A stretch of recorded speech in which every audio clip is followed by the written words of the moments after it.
cash, homie. Pull your 84 jerseys out. Adrian Peterson is loose. Oh my heavens! Diggs! Sideline! Touchdown! Why do you even ponder passing? That's gonna work, huh? That's gonna work! How do you like that? 5 shot 3, 1, 2, 3, fire! Welcome in, everybody. Welcome in to Bleeding Purple, a podcast about the Minnesota Vikings. My name is Tyler Egg, and I am joined, as always, by Mr. Adam Patrick, who's sporting a pretty snazzy shirt there. No, it's a bib. Bib, excuse me. I'm sorry. Got distracted. What did it say? I drool purple? Purple and gold. Purple and gold. That was that was the suckers situation I was talking to months ago. It was a lot of drool and a lot of strange colors, and I almost threw up because my 3-year-old had a sucker. So hey, Adam, how are you? Good. How's things? Yeah, it's good. It's been pretty good. Watched, combine going on. There's actual football stuff going on, football talk. Mm-hmm.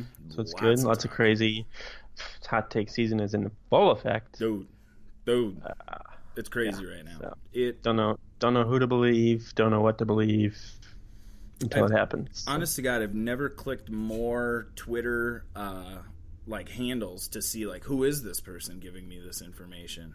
I'm judging by your followers. I'm that blue check mark. It's important. Very important this time of year. Very important this time of year. Even that though, there's still people who just throw out stuff and it's not even close to being true. Mm-hmm. Mm-hmm. The combine, a lot of talk. It's the only time where everybody's all together. It's the coaches, it's the GMs, it's the whole squad is involved. A lot of stupid meetings with a lot of stupid questions. What were some of your favorite? This is off the script a little bit here, Adam. But what are some of your favorite questions you heard asked? My favorite, personally, staring contest. There was an NFL team who was like, "We're going to have you do a staring contest to see how you're going to play football for us in the future." I think it's magical as an idea. I think I would thrive coming up with those types of questions. Looking for employment, NFL guys. Who comes up with those questions? That's what I'm saying. I'm better than them. They probably come up with them on the plane ride to Indianapolis. Sure. I don't remember too many questions, but I always hear about players saying how they go into a meeting with a team and they just rip on them the whole time, and it's like, oh, that's nice. They're probably well, we're trying to see, what his mental. Strength how he handles getting torn apart by a bunch of adults in a room. When is that ever going to happen to you? On the field? Because someone's going to talk trash to him? That's so outrageous. He's not going against John Randall every day. Well, and even then, it's like you think Odell Beckham Jr. flipped out when he got into a room with a bunch of coaches that were trying to make him mad. Oh. No, he gets mad when he's playing a bad football game and getting handled by Xavier Rhodes. And Josh Norman. Yeah, Josh Norman. I almost forgot about Josh Norman. But yes, these questions are outrageous. It never ceases to amaze me. There's so much money into it. There's so many important decisions, and then we wind up asking guys do you have 2 testicles? Didn't Des Bryant get asked if his mom was a prostitute? Yeah, I think so. I feel like somebody asked him that. That's nice. It's just unbelievable that they can just the rules don't apply. It's not a normal interview. I mean, it should be, right? But it's not a normal job. It's not a normal anything. That's the problem. Is how do you? But I think it's outrageous for them to ask. These kids are, trying to get millions of dollars. So they are kids, dude. So, even if they're in their 20s, they're kids. God, that drives me crazy. The Pittsburgh GM saying that it was Ben Roethlisberger and 52 kids. I did watch that entire Antonio Brown interview last night. I listened to it. It was 40 minutes, and I was like, this is so boring. Oh, God, I could not. Good on you for putting up with 40 minutes of that. It was in the background as I was doing something else. Video of his. Can't do it.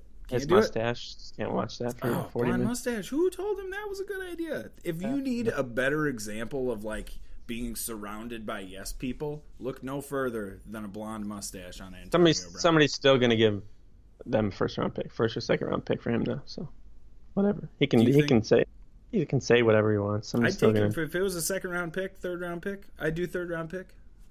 Third round, yeah. Buddy. Anyone would take that, but Steelers aren't going to give him up for a third round pick. I don't think so. Do you think that? I mean, we don't need to bring this up all over again, but it's starting to look to me like the Pittsburgh like their move, their only play is to do the TO thing where it's like, you're just not going to be here, but we're not going to trade you until we get the right offer. No, I think they'll trade him. Stuff's supposed to happen probably before the draft if it happens. But this is a Vikings podcast, so is it though?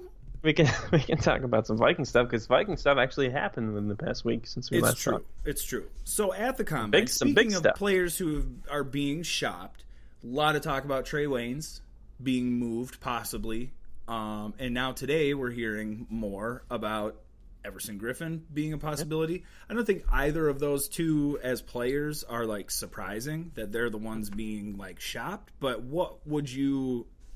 I guess what would be your minimum get for either of those players if you were going to trade one of those or both of them? What would it take? For Trey Waynes, your best bet's probably a third round pick at best, probably like a late third round, early fourth.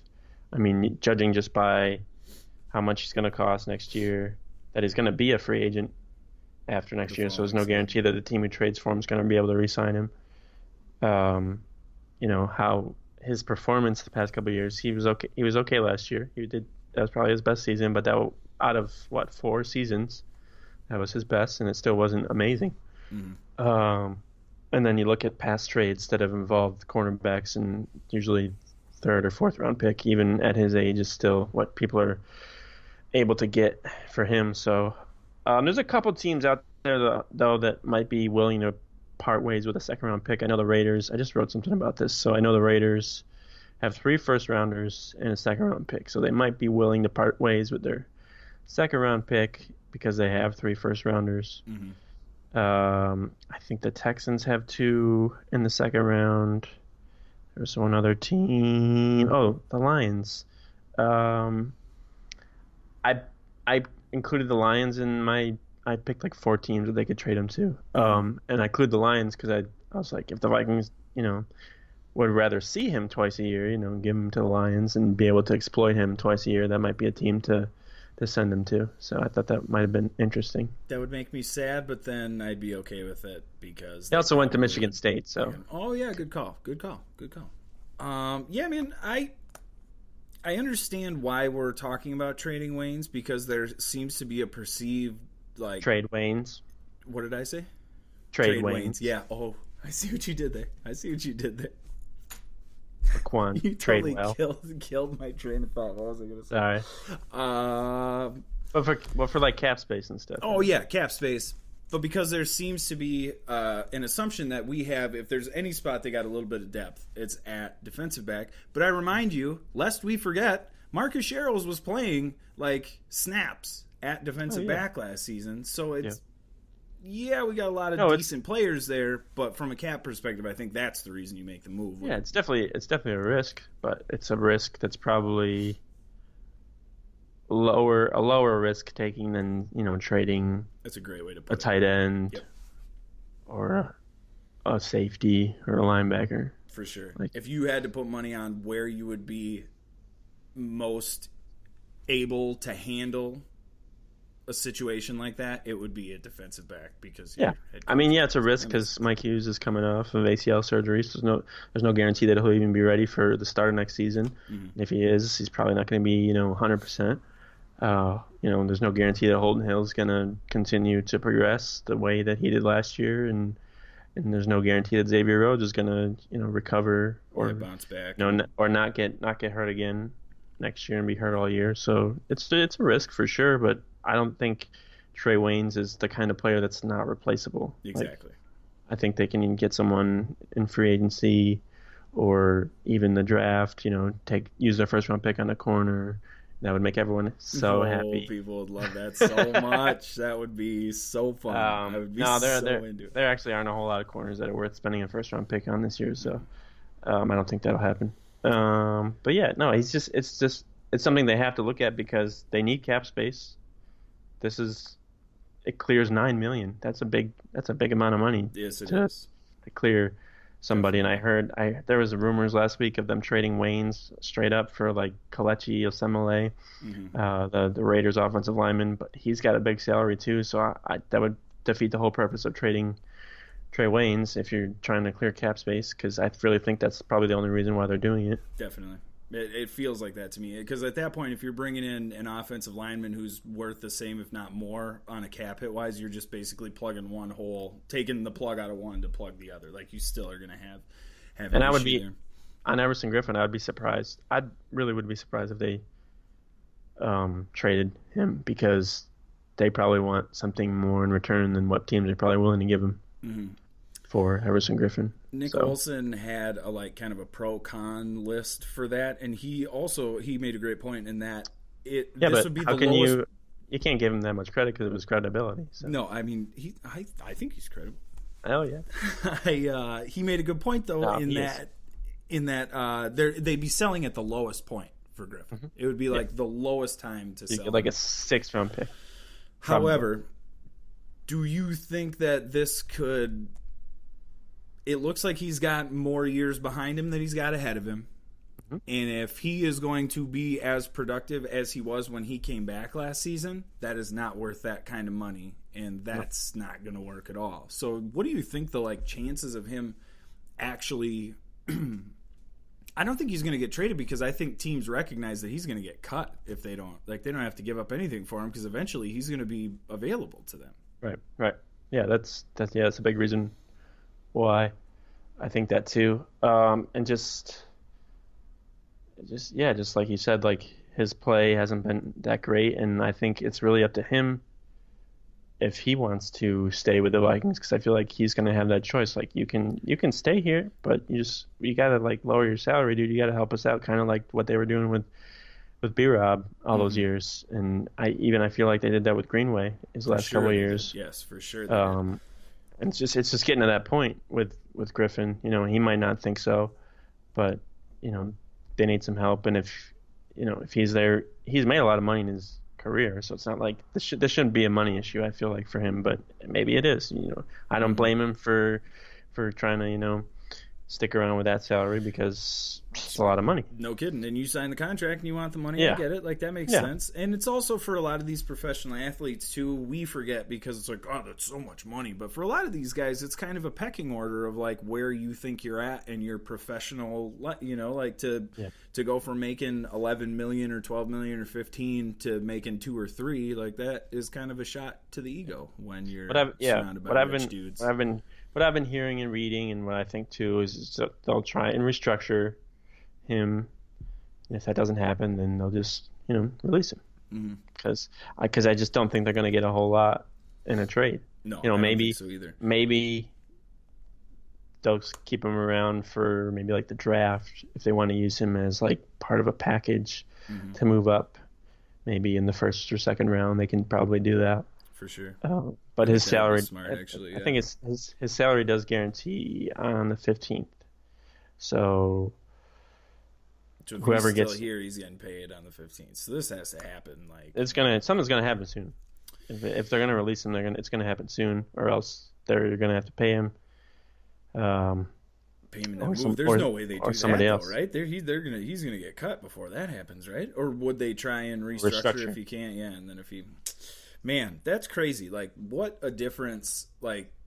Think about saying this a year ago. Unfathomable. I believe, I just wrote about this too. They have the Vikings have until the 13th for Trey Wayne's salary to be guaranteed. Mm-hmm. So that's coming up. And then Sendejo, they have to decide by the 12th if they want to pick up his option or not for 2019, which they probably won't, because it doesn't really seem like the smartest idea. It's $5 million that they can just get back.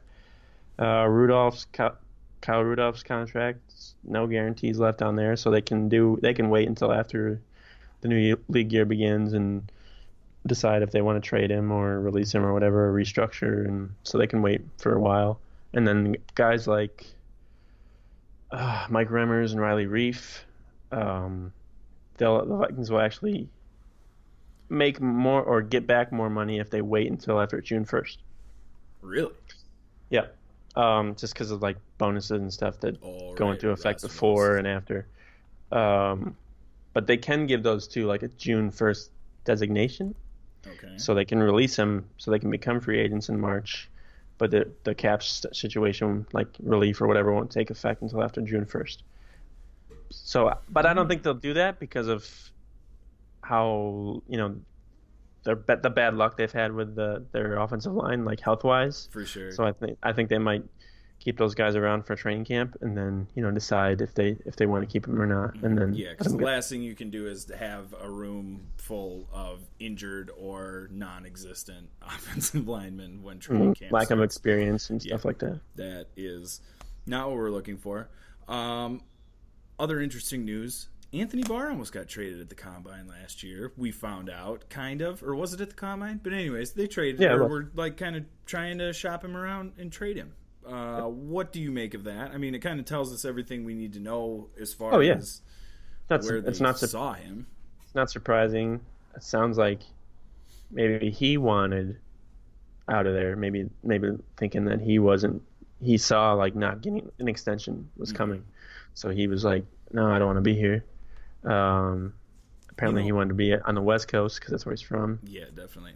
Also, real quick, with the shopping people around and in general, this is also a great way for a general manager to figure out what the market value is on some of these guys. Everyone does it. Totally. So it's the Combine. Like that's the whole thing.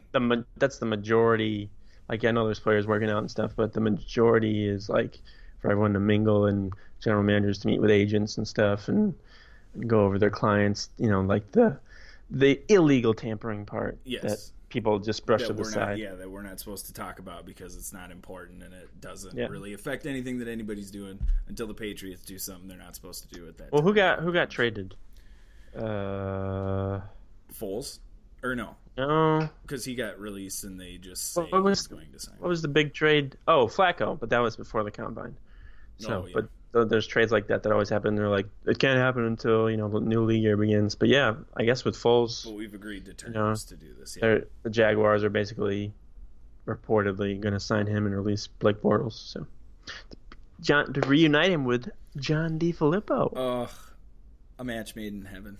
Good luck with that. Leonard Fournette, you're never going to touch the ball. It will be so interesting to see how Jacksonville is about halfway through this season, because there's a chance that they could just be a total dumpster fire. And I don't know much about the locker room, but from what I've gathered of their locker room, there's a lot of ego, a lot of attitude in there, and if things don't go real well, Jalen Ramsey's pretty quiet.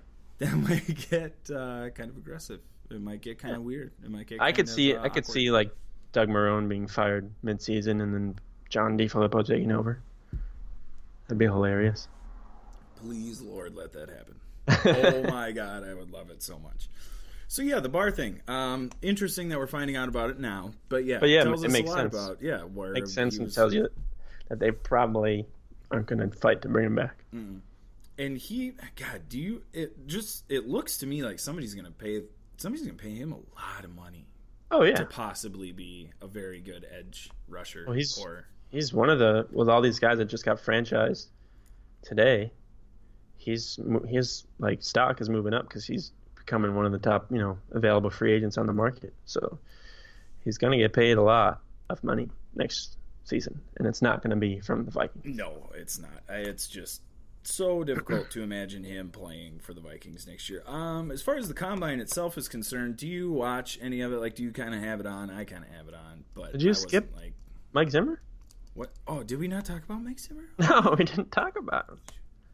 Something happened. Mike Zimmer has not been extended, but his option has been exercised. Yep. So he now is the coach into 2020. Here's the thing. It doesn't mean anything.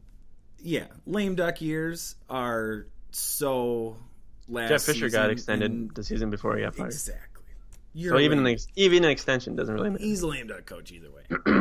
Yeah. And I'm not saying that he's like bad or that's a bad thing. I think that is like kind of an overblown deal. But like, we exercised your option that nobody really knew about, and you're still on the hot seat if you screw this up this year. It was going to happen. Either way. Like, they had to say yes or no, and if they said no, then it's not a good look. Ooh, it's a bad look. Real bad look. Can't do that. But yeah, no. People are saying, people have various opinions on it about how, he doesn't deserve it or whatever, but, and like, they're like, well, you shouldn't compare him to past coaches, and and what he's done with the Vikings and what they've done. And it's like, well, What are then you what do comparing you him what do you to? Yeah, Like, like, what- Bud Grant? Like what do you, when there was 15 teams He's in a the pretty league? good coach. Just don't compare him to any other coaches. Yeah. He got lucky with that playoff win. It's like, yeah, well, he had bad luck with the playoff loss to the Seahawks. Mm-hmm. So, take that and switch those. I don't know how you can look at a guy who's had quarterbacks like Sam Bradford, Case Keenum, Teddy Bridgewater, although we loved him, we all loved him, Sean Hill, guys like that, Matt Castle, and has still been able to win as much as he's been able to win and get them Josh Freeman was before him. God. Thank God. Just saying that name. I wonder what God. Mike Zimmer would have had to say if he was, if Josh Freeman was there when he was there. It might have been the best press conference. Oh yeah, because that would be early in his career when he really didn't care what he said. When he really would have let it rip. Yeah, dude. Zimmer. I like Zimmer.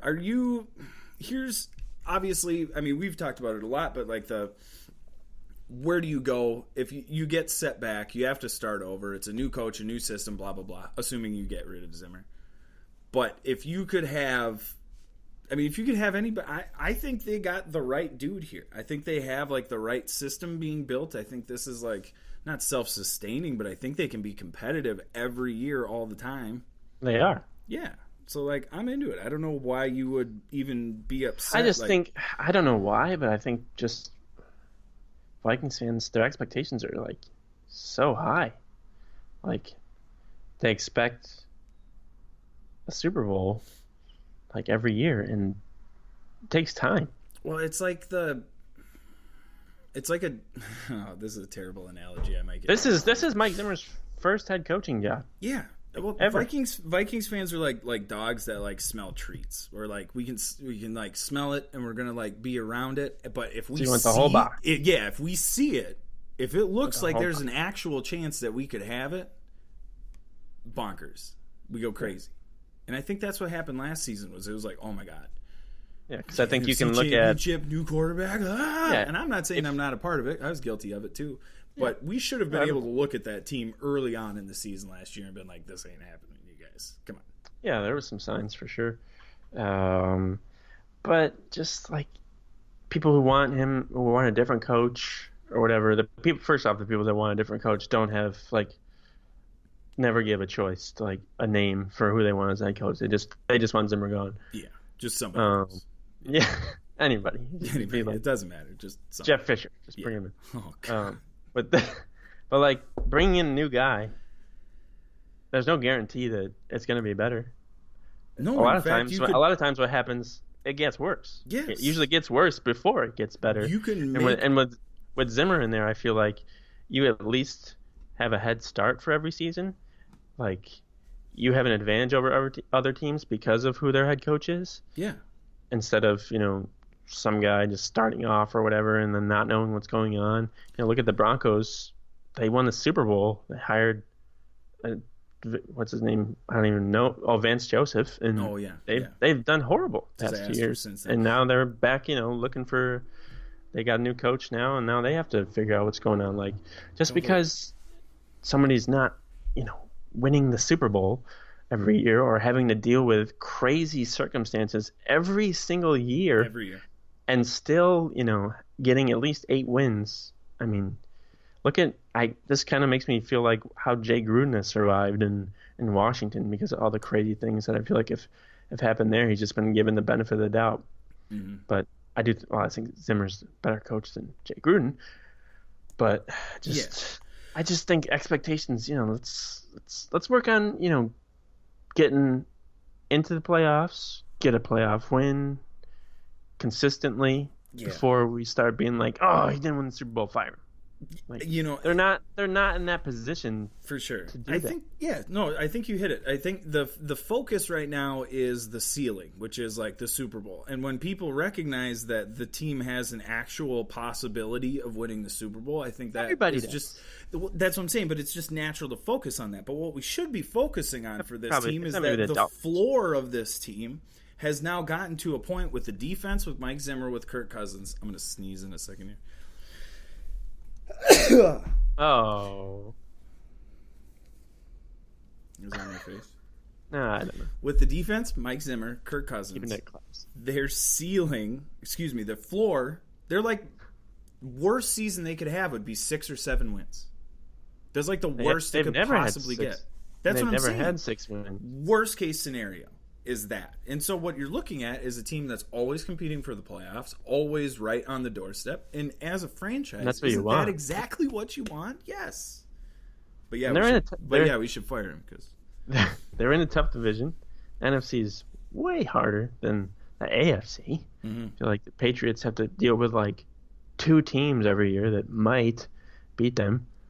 And then in the NFC, there's like 8 or 9 teams every year that have a chance to just even get in the playoffs, and then the whole year they're all just beating up on each other. That's a great point, actually. Yeah, because who does New England? I mean, now Kansas City, but like for all the who are they even like? Pittsburgh, going against? Nobody.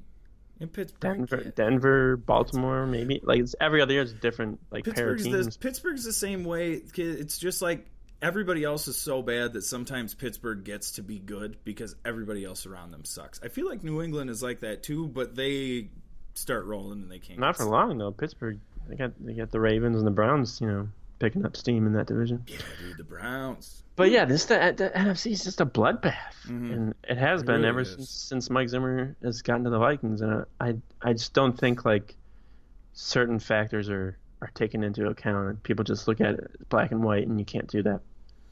No, you definitely can't, and especially for this coach and this team in this scenario, because there's been so much other stuff that have happened, like. We talked about it at length, but like catastrophe their coach after died. Catastrophe, yeah, and he's still consistent. Teddy's leg almost fell off. To almost 8 wins. Yeah, Teddy's leg fell off. It's ridiculous. Okay, 0 to 2020. Sam Bradford still has knees, sort of. Dust for knees. So the combine. He should be in the AAF. Yo, dude. He's got too much money. He would light it up. He plays for nothing less than like. He would light it up. 17 million. He would. That would actually be kind of fun to watch. He wouldn't have to move. You just fire all over the place. Because they don't really blitz, so it'd be perfect for him. You can only rush 5 guys. It's the best league for him. Oh my god! How have we never thought of this before? So, what do you think of the combine? How much of it did you watch? I watched quite a bit. Are you in love with DK Metcalf? He's pretty impressive. Yeah, he's impressive, but if he was, trying to get on the Olympic track team, yeah, he'd be great. Mm. But he's got to catch the ball. He's got to get open. I'm hesitant to ever fall in love with anyone at the combine because of so many times people have been burned. Obviously, there's guys like Khalil Mack and Von Miller and Patrick Peterson and all those guys and Saquon Barkley that all they do what is expected of them, but they also have the track record in college to back that up. You knew about them before the combine. Guys that you just find out about. Yeah, he does not. You've only seen, he's only been going viral on Twitter with his picture with his shirt off and stuff where he has like a 19 pack. He's a very impressive human being from muscle standpoint. So have been a lot of players that have been in the NFL and failed to do anything. So Brock Lesnar, he's pretty impressive physically. Yeah. Could make a great football player. We found that out. You know who else looked really good in the combine was Troy Williams. He's also going to go probably top 5. I wouldn't doubt that for a second. Troy Williams. Yeah, I wouldn't. The Raiders are probably gonna be like, we don't have a quarterback, but we'll get a wide receiver. Also, I realized while watching the combine, Ole Miss wide receiver, not interested. No. Yeah, he ran a 4.33. Yeah, he's like a like Greek god. Ole Miss wide receiver. Does he wear white gloves? It was fun to watch. I'm good. No, I watched his 40 live, and I was just like, oh my! It's crazy. He's like, it's unbelievable. What do you do? Like 30 reps on the bench press, and had like a 43-inch vertical. It's just like, Jesus Christ. He's got 1.9% body fat, and like bodybuilders sit that's in not, the that's 3 not, to 4% range. You don't want to have that though when you go in the NFL because you'll break in half in like 2 seconds. It's crazy to me. Like he's just like a specimen. He is, yeah, and he could be good. He could be good. Mm-hmm. He very well could be. There's also like a Kevin White. He he razzled dazzled or whatever at the combine and got himself a top 10 pick, and he's got like what less catches than Laquan Treadwell. So, unfortunately, I think that is correct. How many teams has he played for already? Just one. Just the Bears. Oh, he's just hurt every year. Oh, I thought they traded him. No, I think he's a free agent this year, actually. All right. Yeah, man, the combine. It's so interesting because it excites me because it's like, yes, the draft and real football, and then you watch it and it's like, nah, it's not real football. Well, yeah, here's how much you need to take the combine seriously. The kickers run 40-yard dash. No way. Do they really? Yeah, everyone does. Shut up. What are the kicker? How? We got to see how fast. How did I not know that kickers? Where's the footage of the kickers running the 40? Kickers that the Vikings met with. Oh man! Speaking of meeting with people at the combine, Vikings have been meeting, with a lot of people, as do the rest of those teams. Have you been noticing who they're meeting with? What it's looking like? Have you seen this? Do you have good news? This will be good news. It looks like a bunch of offensive linemen. Mm-hmm. I think they're realizing they should have done that last year. Yeah. Offensive linemen, tight ends. They met it with Noah Fant from Iowa. Yep. Which he looked pretty good at the combine. He has actual stats from college that are pretty good too. Mm-hmm. I think Deebo Samuel's another guy I heard they met with. He's a wide receiver. Okay. Speedy guy. It's like 3 kickers. Yes. Yes. A couple pass rushers, linebackers. Yep. Just the basics, but a bunch of offensive linemen, so that should make people happy. I think like Dalton Reisner and guys like that. So, who says who wouldn't mind? He wouldn't mind playing in purple. I'd be Dalton interested Reisner. in that. Do you think if they go tight end with the 18th overall pick, do you think that's a good move, bad move? Does it depend on the player? Like, where are you at with it depends on what they do with Kyle Rudolph. Okay. Depends on what they do with Kyle Rudolph. Fair point. I think if you get rid of him, that becomes a big need. So first round wouldn't be out of the question. But I think there's a bunch of tight ends that are pretty good in this draft. So they could wait until the second or third round to go after somebody. So I would be surprised if they did that unless it became a very big need. They obviously have other big needs. I know it's a fun pick for people to make in their mock drafts and stuff like that. Mm-hmm. But offensive line, defensive tackle, safety, you could go a lot of lot of positions that are higher up on the board. Back, corner. Yeah, I don't know about that. But yeah, there's a couple more needs than tight end for the Vikings. Yeah, in the first round. And I understand why people are saying like they don't have a ton of depth, and it's obvious that Rudolph is in kind of a weird situation. 3 tight ends. But nobody seems to think that any of these guys besides Rudolph can catch a pass in the end zone. I don't understand why people are so in love with like tight end depth, like it's ever meant anything for any team. This is exactly my point. Is like what about like the tight end position ever in the history of this league has led us to believe that this is actually going to be something that needs to be addressed. Like you're right, if Rudolph is gone, then that is a glaring need. But right now, David Morgan's on, bro. He might have been your MVP last year. Tyler Conklin, he was a rookie. He had spurts or whatever last year. He could get better. Yeah, he was on the field a little bit. I just don't like. I'm not here to. I'm not here to. People are just hoping for the next Gronk, man. Yeah, I just don't understand why it has to be an issue right now. Gronk, who got drafted in the second round, so there's no. It's kind of like a kicker. There's no need to draft a tight end high. Like there's some that have been maybe worth it. Yeah, but you recognize it. Who was the last one? The first round that was worth it, like Jeremy Shockey. Yeah, if that even. Because, who did that butt kid get taken the other year? What's he doing? I haven't heard anything about him. He's on the Broncos. Yeah, he hasn't done anything.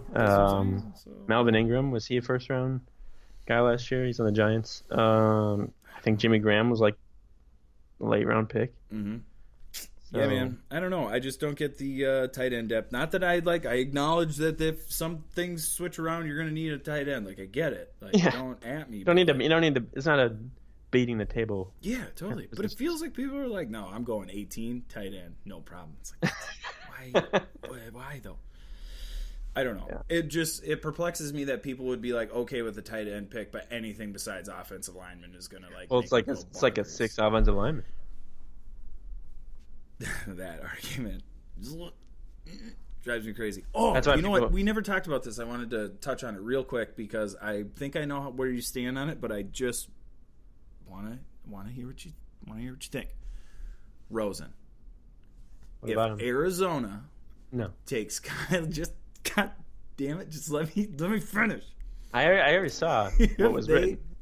That's a big no. All I'm saying, 3rd round pick. You got he's going to get traded. You got by the way. He's going to get traded. Rosen is. Oh yeah. He's got to be out of there, right? Yeah. They'll take the first, and then you get him 3rd round pick. Bing bang boom. You got some guy, and he's also not going to be traded for a 3rd round pick. He was picked in the 1st round last year. That was what. There was a GM that said that. Can't imagine anybody giving up more than a 3rd round pick. Because they want him for a 3rd round pick. That's why. He is not getting traded for anything less than a 1st round pick. If he got traded for a 3rd round pick, would you take him? Would you take the deal? And would you let him sit behind Kirk Cousins? I think it's perfect. What? Even for a 3rd round pick? If it's a 2nd or 1st, I would say, no, I'm good on it. I can't do it. Because then there are expectations. 3rd round pick, boom. Because there's a lot of factors that come with him besides just, getting him and being like, oh, we can sit him, because that's not going to happen. It's not that easy. Like, he's going to come in, and the second Kirk Cousins does bad, it's like, put Rosen in. No, see, here's the best thing, though, is that I don't think people like him. I think he's like a smarmy turd. I don't think people like him. He is, but he's shown that he's a good quarterback. In has he, though, in Arizona? Oh, he's with the Cardinals. And he's on his rookie deal. But this is what I'm saying, because people saw Teddy Bridgewater throw a touchdown pass. None of these fans of ours have seen Sam Rosen do anything. Or what's his name? Sam Rosen. Darnold, whatever his name is. He's pretty old. I don't know. He did retire, so he's got some free time. I think for a 3rd round pick, you do it. I can't imagine he's getting traded for anything. No, it's a fun idea to toss out there, but the idea of having a guy on a rookie deal backing up Kirk Cousins in case the Kirk Cousins experiment doesn't work out and then we have to go someplace else after year 3? People wanted Slaughter to go in there last year. Can you imagine if they have Rosen on their roster? Yeah, that's a fair point. And and you're right. Well, see, this was my big thing was because he's like a not likable character. Every other, like Joe Webb's a likable dude. Teddy Bridgewater's a likable guy. Even Matt Castle is kind of likable. Case Keenum's likable. These are guys that like you would be like, I want him to succeed. I don't look at Rosen and think like I want him to succeed. I think I want that turd to fail. But not when he's playing for my team. Does that make sense? I think it's safe. No one liked Jay Cutler, but they knew he was a better quarterback than what they had. Yeah, Jay Cutler is a great comparison. Do you think if Jay Cutler was the backup right now, people would be like Cutler? If at his age, like, well, yeah, I mean it's a little bit. It's an apples to oranges, or like in his prime. Just like if Jay Cutler was coming out and he had 1 year, and then wasn't he traded like a year or two after he was drafted? I feel like it was soon. Yeah, it was a couple. Yeah, it was. And got traded because he was a jerk. But even in his prime, he was a good quarterback, but he never like won a bunch of games. Like he wasn't. I mean, he could throw the ball, but do you think because he was so, I guess, so unlikable for fans, do you think they would? Which I don't know why for him. Yeah, I think Jay Cutler is fine. I think it's just his body language. But Rosen's the same way. Why don't people like him? I don't know, because he looks like he's got like resting bitch face. Like that's all I can come up with. Maybe he's kind of cocky and like, but whatever. It just feels like a safer bet where you don't have to worry about it. I was watching A Football Life with like Carson Palmer, and he was going over how like during his career he was one of like the most hated players in his career just because he was quiet, like, and he didn't say anything crazy to the media. And people hated him for it. Yeah. Yeah. I remember hating Carson Palmer. Yeah. Because he wanted like out of Cincinnati or whatever. Yeah, so he's a bad guy. Didn't he? Yeah. But no, I want nothing to do with Josh Rosen on the Vikings. I want nothing to do with Antonio Brown on the Vikings. They have a good locker room. Let's not create controversy where there isn't any. So yeah, and those guys are definitely both not locker room guys. Rosen could be like he's just all this stuff about him.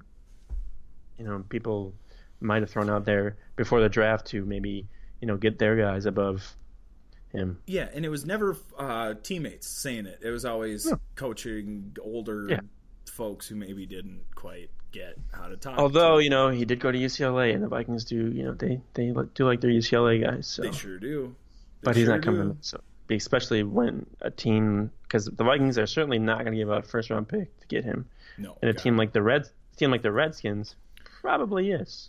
No way. Redskins? They're going to go get Tannehill because they're the Redskins. Actually, did you see that? They're talking to, yes, that's what's going to happen. It's magic. You can't make it up. But I don't think they have enough money because he costs like $20 million next year. I don't think they have enough money to afford him. Does he really? $20 million? Yeah. That's why nobody wants to trade for him. So I think Rosen is not coming to the Vikings despite what the Daily Norseman wrote. I'll tell you what, though. If I was Spielman, I'd be on the phone right now offering a third-round pick to Arizona for that QB. Let him sit, let him simmer. Little Aaron Rodgers action there. Comes in, sets the world on fire. Here's the thing, though. You have to pay Kirk Cousins no matter what the next 2 years. This is the whole thing with people wanting to bring in other quarterbacks. You have to pay him no matter what next 2 years. No matter what. Yeah, I totally get that. But then you got a guy on his rookie contract. Yeah, but you're gonna sit. So you're gonna waste 2 years of his rookie contract by sitting him? No, I mean you don't have any choice. You got to pay Kirk Cousins. We made that bed. We got to sleep in it now. Yeah, so this is a backup plan. It'd be good maybe next year when there's 1 year left on Kirk Cousins' deal. Do you think actually though the more practical way to look at this is drafting a quarterback? Are they going to do that this year? Because that's the move. That's the if you got a guy. Late round. I know. Mike Zimmer said they want to look for another quarterback. Probably, I think he hinted towards probably a veteran. Mm-hmm. And he said they'll look in the draft too, which his comments also made it sound like they're not that confident in Slaughter being their backup. Yeah. Next year, which is kind of surprising. But I understand them wanting a veteran, and with Kubiak and stuff in there, them wanting someone who's probably more familiar with the way they run things. I was surprised by that, the way and I was also surprised at the way Zimmer talked about Bauer. He was like, well, probably not. I was like, oh, that was a little bit like we can afford him, he'll come back. Yeah, I was like, I thought he'd be more guarded and we definitely want him. We definitely want him. He's like, if it works, it works, and if it doesn't, he was in a pretty good mood. He was joking at the combine. It's kind of weird. Yeah, joking on the radio. Honest to God, I'm not making this up. I turned the station for a little bit because I was like, this is uncomfortable to me that they're getting along and laughing and I feel like K fans usually not that bad when they talk to him. No, they know. Are pretty good, actually. They know not to ask him certain questions, probably. Well, or they probably can't ask him certain questions. That's what I was just going to. PA knows all the rules, so he knows what to ask him, what not to ask him. Because I don't think he does much. He might do Barrero, but I don't think he does. He's a piece of work. Who's that? PA? Oh yeah. Go on. Yeah, I used to listen to him all the time when I was a couple of years ago, but the homerism just gets a little out of hand sometimes. So it can be tough. And then you go to Score North, and it's the exact opposite. Just beating everyone on the ground. It is. So that's why you listen. That's why you listen to this podcast. It's kind of middle of the road. That's right. We are kind of middle of the road. That's actually a great point. We're going to take over the market. We just got to quit being so crazy, you guys. Come on. Hop on board. Listen to our podcast. What was the last thing we discussed was meetings at the Combine, I think. Only other thing I got Easton. Real quick on the offensive line. Did I write down Kubiak they might have wanted Kubiak as the OC first before Stefanski? Oh, yeah, I think you did. Did I write that down? I don't think I wrote it down. I missed it. Kubiak. So tell me about that. So because the timeline of things, is that what leads you to believe that? Because Zimmer was interviewed, I think, on NFL Network, and they asked him, how'd the Kubiak thing, come about? And Zimmer, immediately was like, well, we contacted him first thing after the season. So I'm like, oh, really? So, and Kubiak was like, well, I think something's going to happen in Denver. So, I'm going to try and see what that happens. And Zimmer was like, okay, we'll just keep us posted or whatever. And then we'll wait it out. And then they hired Stefanski. They couldn't wait around. So they hired Stefanski, and then Kubiak became available. And they're like, hey, you want to come in? So, he's our advisor. He's our offensive advisor guy. I think that would lead most people to believe that they probably originally wanted Kubiak to be the OC. 100%. But either way, they got him in the building, so I think still be a big help. It definitely puts to rest the theory that Kevin Stefanski was super into it and all like suggesting that they bring in Kubiak. I mean, he not was that trying many to be, people believed it, but yeah, I mean, he was trying to be a head coach, so obviously the Vikings weren't his first choice either. True. So but whatever, he's going to be the OC. Kubiak's going to be there to help him out. I think it'll be good. I don't think either of them have a huge ego that will get in the way of them working together. I think you're exactly right. I think it's going to work well. But here's the other thing that I think we make too much, not we as in you and me, but we as in fans and media make too much of the like relationships between these. Like, is Stefanski's feelings going to be hurt because he's got Kubiak? It's constant in this league. That is how everybody hires everybody. It always looks like this. There's always somebody. Yeah, there's always somebody ready to take your job. There's always somebody who's going to take over when you get fired. Like Zimmer just fired like almost his entire offensive staff. For sure. So. That's what I'm saying, man. And so, and I guess to a certain extent, it works with players too, where like. Yes, Antonio Bryant. Yeah, that. Brown. Thank you. What did I say, Bryant? God, I'm just on fire today. Just that is all the wrong name names. Drop. All the wrong names. Dating myself. He went to Pittsburgh, but he didn't play. If he is like, yes, a locker room issue, personality issue, but I feel like a lot of these teams don't get along with each other, anyways. So like think everyone's that, out like, doing their own we have this thing. like big kumbaya, like we all like hold hands in a circle and we're best buds. It's like that ain't the case in locker rooms in the NFL. There's so many players now. Like everyone, I feel like everyone has their own group. Anyways, like the wide receivers hang out with their wide receivers. Totally. Defensive linemen hang out with the defensive linemen. Like everyone probably like gets along or whatever, but it's not like everyone goes out to like Olive Garden every night and just has a big buffet, which would be totally okay because Olive Garden is great food for a great price. Yeah, sure. Do you have any comments on Nick Easton being cleared for 2019? He's a free agent, is he not? Yeah. Do you think they bring him it's back? good. Yeah, I good think for they him, will. obviously. I don't think he's going to be expensive. He's familiar with the personnel. He's the kind. I feel like he's the kind of offensive lineman that they're probably looking at for their new scheme. That's exactly guy who can get out and move around. Is flexible. So yeah, can I play think they'll multiple positions if they need him to. Yeah, they'll try and get him back. I don't know how many other options he would have. I mean, the Vikings probably are the team that knows the most about his injury. Injuries, yeah. So yeah, I think they'll try and bring him back. He's not going to be expensive. So no. Yeah. I would like to have him. I thought he was really good. And if you remember, that was one of the things that Zimmer mentioned at the end of the year was how much they missed him when he was hurt for the stretch. So yeah, something to think about. Do you have any hot takes, free agent hot takes? Do you have anything you're looking forward to? Do you have anything you want to touch on? My closing argument? I mean, my closing remarks? Your pre-closing remark statement. You got no pre-closing remarks. We covered a lot unless anything happened. I don't think so. I don't think so either. I've been looking at my I don't think, what the franchise deadline is tomorrow for the tag, and I don't think the Vikings are going to use it. Mm-mm. They haven't used it since 2011. So I don't Which think is Chad Greenway, right? Yeah, they've only used it twice. You know who the other player was? Ryan Longwell. No. Who? Jimmy Kleinsasser. Shut up. It was Greenway and Kleinsasser are the two. Yeah. Sometimes this franchise twice in since 1993. It's ridiculous. Although I will say this, the franchise tag, kind of a bad way Cop out? Yeah, kind of a bad way to build relationships with your players and like force them to stay. Well, it worked out for the Steelers and Le'Veon Bell. So. Yeah, no, it was really and the Redskins. Kirk Cousins. Yeah, exactly. All right, closing remarks, bud. You got any closing statement, closing remark? What do you got? Yeah. I've thought this for a while with the Combine. I don't know why they don't wear pads and helmets.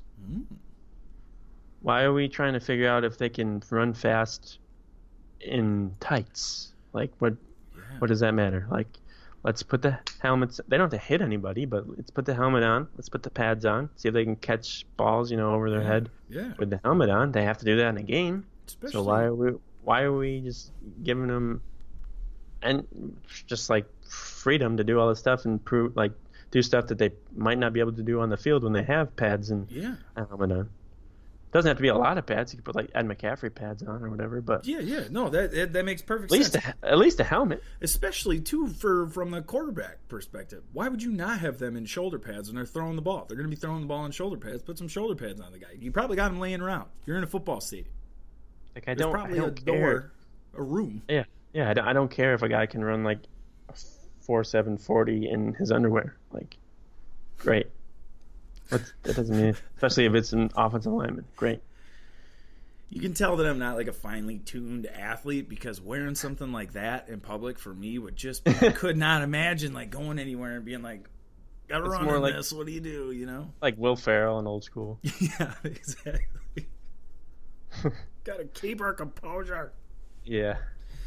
I think they should wear pads. That I don't know why they don't.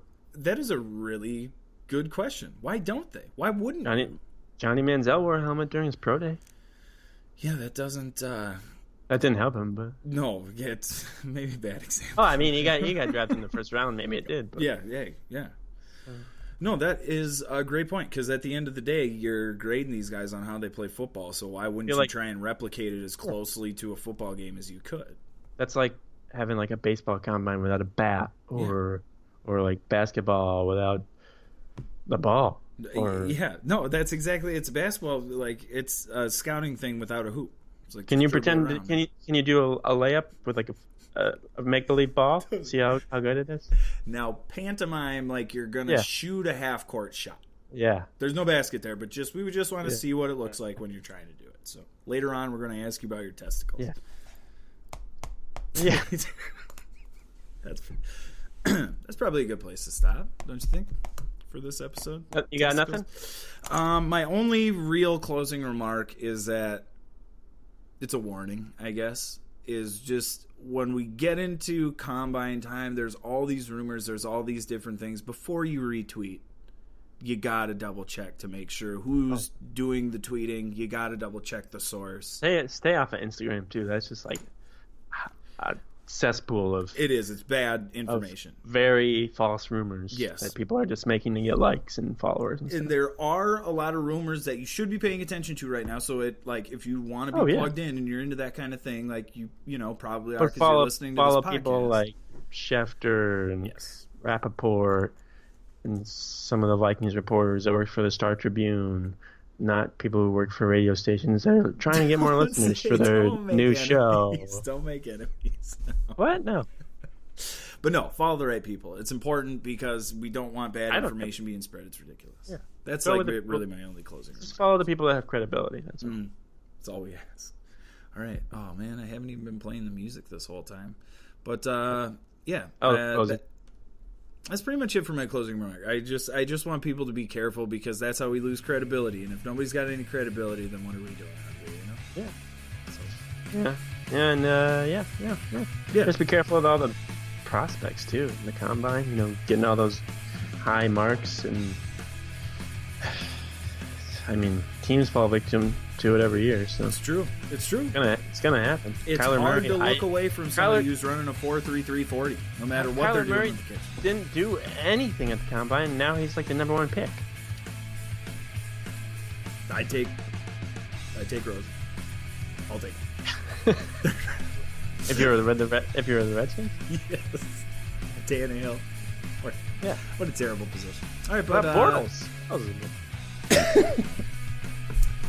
Skol Vikes. I'll see you next week. Next week for free agency frenzy bonanza. Not sure if bonanza is going to be on the title, but definitely. Yeah, everybody will. All right. See you next week. Bye.